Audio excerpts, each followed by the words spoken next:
आप देख रहे हैं डार्क फाइल्स, जहां आज की कहानी हमारे साथ शेयर की है सलमान जी ने। तो चलिए बढ़ते हैं आज की इस कहानी की ओर। मैं और नदीम, हम दोनों जब शादी के कार्ड लेकर बांटने के लिए निकले तो हमें पता नहीं था कि सारे रिश्तेदारों तक कार्ड पहुंचाते पहुंचाते इतनी देर हो जाएगी और खासकर ज़्यादा वक्त लग गया बुआ जी के घर जाने में, जो कि हमारे यहाँ से 40 किलोमीटर दूर था। खैर, कार्ड पहुँचाना भी उतना ही ज़रूरी था। जब मैं और नदीम बुआ जी के घर से निकल रहे थे तब घड़ी में रात के 9:30 बज रहे थे। बुआ जी ने हमें रात भर उनके यहाँ रुकने के लिए बहुत बोला, पर क्योंकि हमें कल भी कार्ड बांटने जाना था इसलिए हम दोनों का आज के आज ही घर पहुंचना बेहद ज़रूरी था। मैं बाइक चला रहा था और नदीम मेरे पीछे बैठकर मजाखोरी कर रहा था।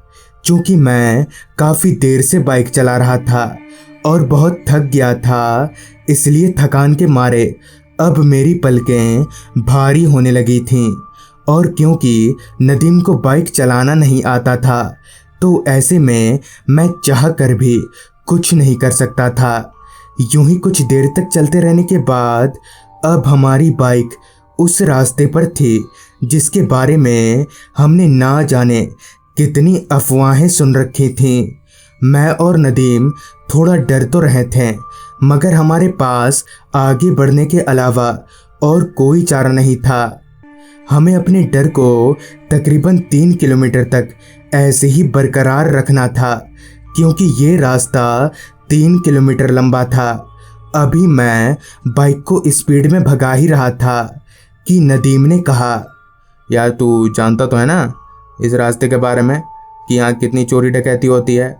इस पर मैंने कहा, हाँ मेरे को मालूम है, तू और मत डरा। मैंने इतना कहा ही था कि सामने रोड के बीचों बीच मुझे एक ट्रक खड़ी दिखी। वो ट्रक रोड को इस तरह से घेर कर खड़ी थी कि बाइक लेकर आगे जाना नामुमकिन था।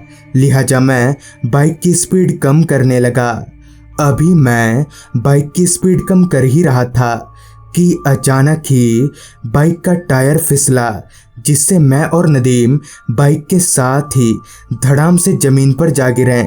मेरे कमर में बहुत जोर की लगी थी और नदीम भी अपना पैर पकड़कर कराहे जा रहा था। बहुत मुश्किल से मैं उठकर बैठा और जब अपने कपड़ों को देखा तो मेरे होश उड़ गए, क्योंकि मेरे और नदीम के कपड़े खून में सने हुए थे। मगर हैरानी की बात तो ये थी कि हम दोनों में से किसी का भी शरीर इतना नहीं कटा था कि हमारे कपड़ों में खून लग जाए। इसी बीच मैंने जब सड़क की ओर देखा तो पाया कि रोड पर खून ही खून फैला है। इसका मतलब था कि हमारे कपड़े रोड में फैले इस खून से सने थे और हमारी बाइक के फिसलने का कारण भी सड़क पर फैला यह खून ही था। मगर इतना सारा खून आया कहाँ से? अभी हम लोग ये सोच ही रहे थे कि तभी पास ही में खड़ी उस ट्रक का दरवाज़ा खुला और तभी हमने जो देखा उसे देखकर मेरे पैरों तले ज़मीन खिसक गई। दरअसल उस ट्रक से एक सिरकटा आदमी निकला और वो चलते हुए हमारी तरफ बढ़ने लगा। मैं उसे देखकर भागना चाह रहा था, मगर पता नहीं क्यों मैं अपने पैरों को हिला तक नहीं पा रहा था, जैसे किसी ने मेरे दोनों पैरों में कील ठोक दी हो। और शायद यही हाल नदीम का भी था, तभी तो वो भी अपनी जगह से हिल नहीं पा रहा था। वो आदमी नदीम के एकदम पास चला गया और नदीम को गले से उठाकर सड़क के किनारे जंगलों की ओर ले जाने लगा। ये देखकर मैं सकपका गया, समझ नहीं आ रहा था कि अब क्या करूं। तभी पीछे से एक ट्रक आती दिखी। उस ट्रक के पास आते ही वो शैतान कहीं गायब हो गया। मैंने जब पीछे मुड़कर देखा तो उस शैतान का ट्रक भी वहां से गायब था। जमीन पर पड़ी हुई हमारी बाइक और हमें खून से लथपथ हालत में देखकर ट्रक ड्राइवर और खलासी भागकर हमारे पास आए और हमें संभालने लगे।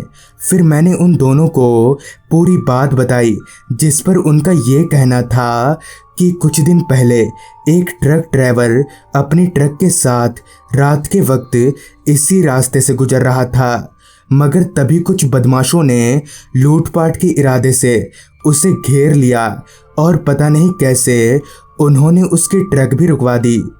और जब उस ट्रक ड्राइवर ने उन बदमाशों से लड़ने की कोशिश की, तब उन्होंने एक धारदार खंजर से उस ट्रक ड्राइवर का गला धड़ से अलग कर दिया और उसकी लाश को इन्हीं कहीं जंगलों में कहीं पर ठिकाने लगा दिया। तभी से वो सिरकटा ट्रक ड्राइवर यहाँ भटकता रहता है। तो दोस्तों, ये थी सलमान जी की भेजी गई कहानी। अगर आपके पास भी ऐसी ही कोई कहानियाँ हैं तो हमारे साथ ज़रूर शेयर करें। और अगर आप भी एनिमेटेड हॉरर स्टोरीज देखने के शौकीन हैं तो अभी सब्सक्राइब करें डार्क टीवी चैनल को। लिंक आपको नीचे डिस्क्रिप्शन बॉक्स में मिल जाएगी।